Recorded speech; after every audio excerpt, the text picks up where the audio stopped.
और आज से कम 2 महीने पहले मैं बहुत ज़्यादा सीरियस थी और मेरे यूट्रस में 22 की रसोली थी।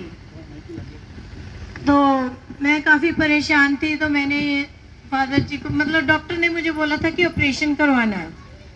तो मेरा मन नहीं मान रहा था कि मैं ऑपरेशन कराऊं। मेरे मन में एक इच्छा थी, क्योंकि मैं लुधियाना जाती थी फादर जी के पास, तो वहाँ भी मेरी काफ़ी मतलब तकलीफ़ें दूर हुई। जब मैं लुधियाना गई तो मैं फादर जी को ही ढूंढ रही थी कि मुझे फादर जी मिल जाए तो मेरी जो ये भी प्रॉब्लम है दूर होगी, क्योंकि मैं मेडिसिन लेना ऑपरेशन करवाना नहीं चाहती थी।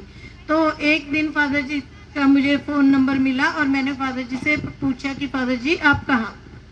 फादर जी ने बोला कि मैं डबवाली में हूँ। तो मैं ढूंढते ढूंढते डबवाली पहुंची और पहले इतवार ही जब मैं प्रार्थना करने आई तो फादर जी ने प्रार्थना की। मैंने फादर जी को नहीं बताया कि मेरे रसोली है, बस मैं प्रार्थना अपने विश्वास के साथ हम लोग प्रार्थना करने आए।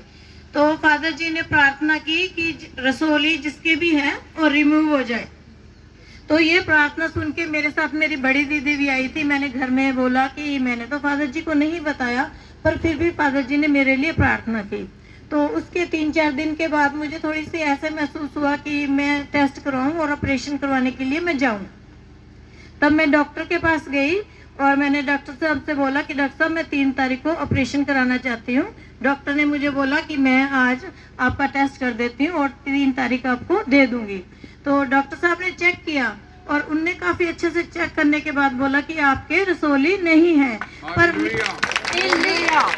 उसी समय विश्वास किया कि मैं फादर जी के पास गई थी और प्रार्थना हुई।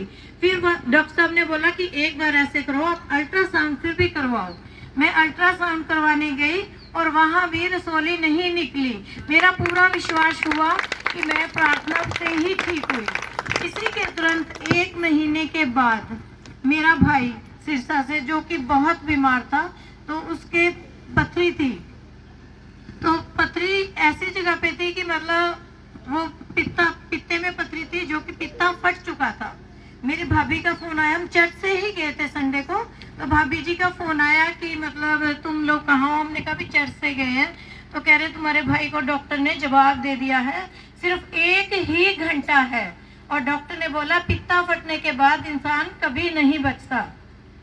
पर मेरा विश्वास था, मैंने तुरंत फादर जी को प्रार्थना करके बोला कि फादर जी मेरा भाई इस तरह बीमार है। फादर जी ने मुझे बोला कि कोई बात नहीं, मेरे विश्वास के साथ जाओ और सिर्फ उसके कान पे तुम फोन लगा दो और मैं प्रार्थना करूंगा। ऐसा ही हुआ। 1 घंटे के बाद मैं वहां पहुंची और फादर जी ने प्रेयर की और हम उसको बठिंडा लेकर आ गए। बठिंडा लेके आने के बाद 20 मिनट के बाद उसका ऑपरेशन हुआ। आज वो बिल्कुल ठीक है। डॉक्टर साहब ने भी ये बोला कि हमारी लाइफ का ये फर्स्ट चमत्कार है। ये कैसे हुआ? उन्हें भी बोला कि मैं फादर जी से मिलूंगा। इसलिए चर्च में आने से मेरे को बहुत बड़े आशीष मिली और मेरी सबसे यही प्रार्थना है कि आप हमेशा आते रहिएगा, क्योंकि यहाँ बहुत बड़ी आशीष है। मुझे 10 साल हो गए फादर जी के पास आते हुए और हमेशा जो भी तकलीफ होती है मैं कहीं नहीं जाती, सिर्फ मैं ऑनलाइन भी प्रार्थना करती हूँ। कई बार तो मैं रो रो के प्रार्थना करके मुझे आशीष मिलती है। तो इसलिए चर्च में हमेशा आइए और फादर जी से प्रार्थना करिए और आशीष पाइए। हालेलुया।